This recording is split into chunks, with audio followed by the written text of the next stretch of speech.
माननीय डिम्पल यादव जी। सभापति महोदय, आपने मुझे बजट में बोलने का मौका दिया, मैं आपको धन्यवाद देना चाहती हूँ। हमारा देश किसान प्रधान और कृषि प्रधान देश है।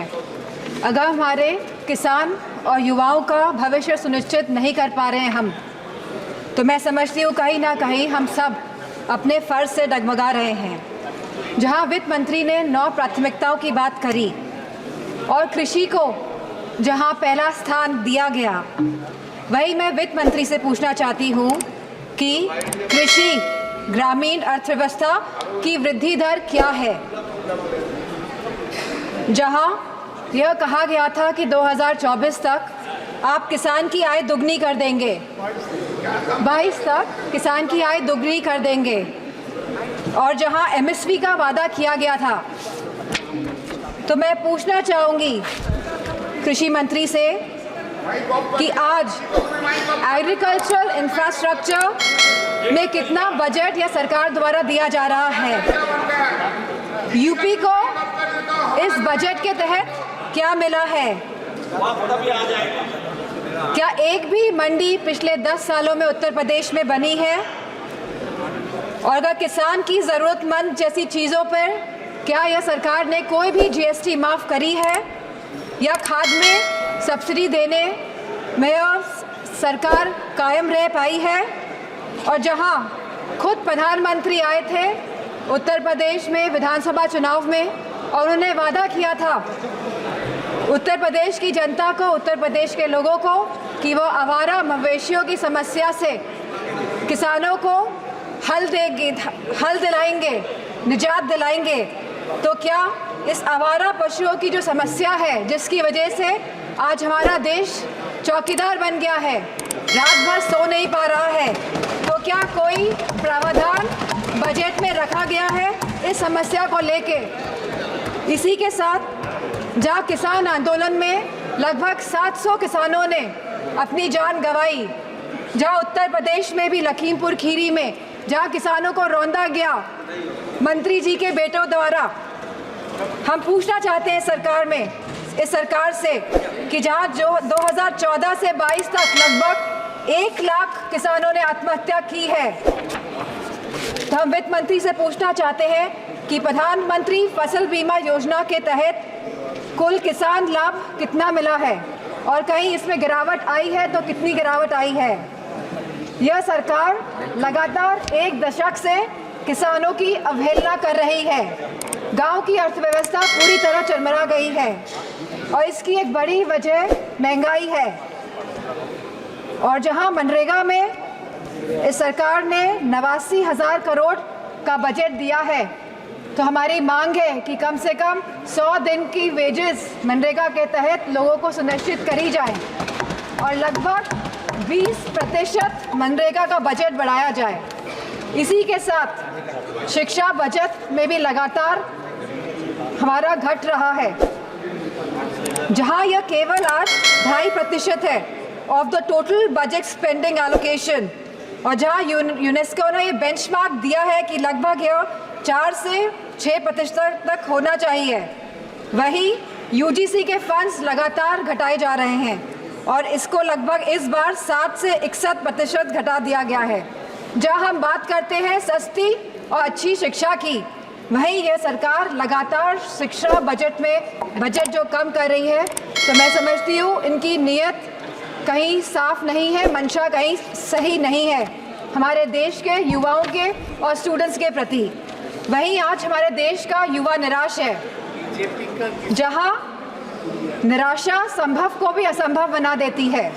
तो मैं समझती हूँ जो वादे किए गए थे, जो रोजगार को लेके, सरकार पूरी तरह इसमें विफल रही है, और लगातार बेरोजगारी दर बढ़ रहा है। जहां आज ये बेरोजगारी दर 9.2% है, और जहां महिलाओं का बेरोजगारी दर 18.5% है।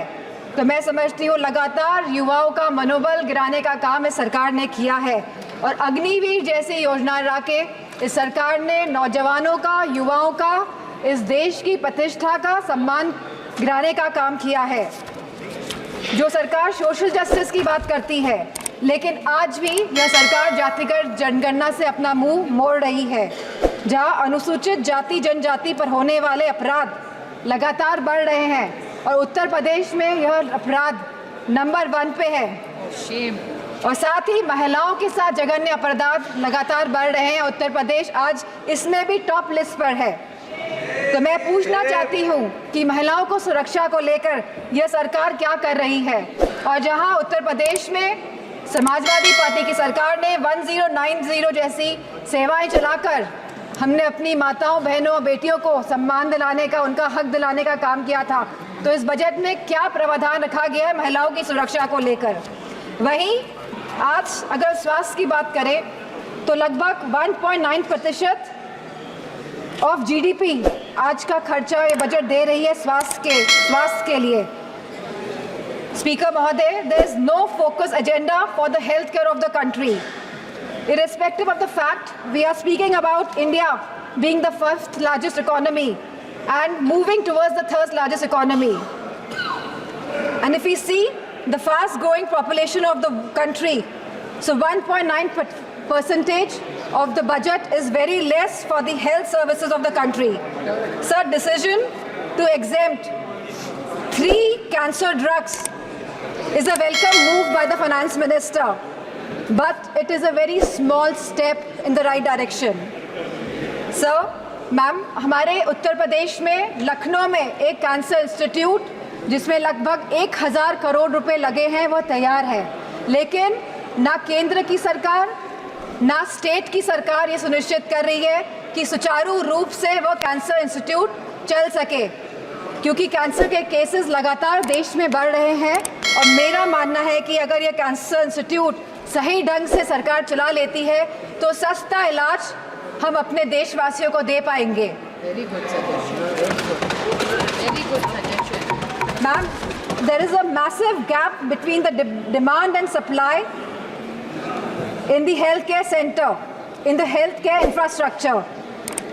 The doctors, the nurses, the technicians, इन सब की बहुत भारी कमी है।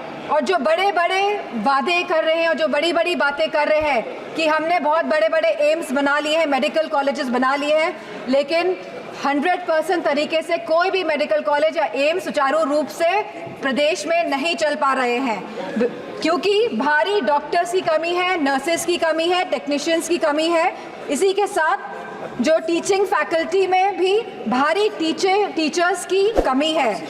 सर, जो सरकार कुपोषण के बारे में बात कर रही थी, जो भारत को अनीमिया मुक्त बनाने के बारे में बात कर रही थी, तो मैं उनसे कहना चाहूँगी कि आप सभी अपने वादों में विफल हुए हैं। आपने जो वादे करे थे लोगों को, आपने सारे वादे जनता के साथ वो वादों को तोड़ने का काम किया है। सर, जहाँ आप जीडीपी की बात करते हैं, जहाँ आप 3rd इकोनॉमी की बात करते हैं कि हमारा देश 3री बड़ी इकोनॉमी बनने जा रहा है, लेकिन वही हमें बात करनी है पर कैपिटा इनकम की, स्टैंडर्ड ऑफ लिविंग की बात करनी है, हमको महंगाई बांधने की बात करनी है, हमको इलाज मुफ्त और सस्ता दिलाने की बात करनी है।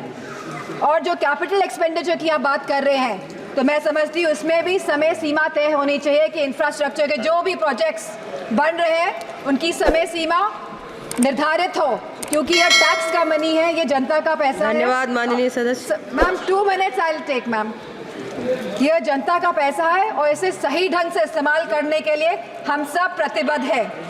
सो इसी के साथ मैं कहना चाहूँगी कि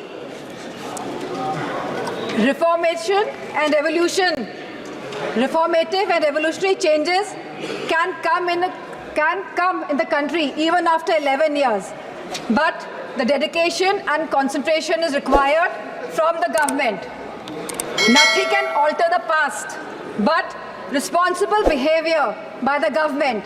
And I'm not playing a blame game here.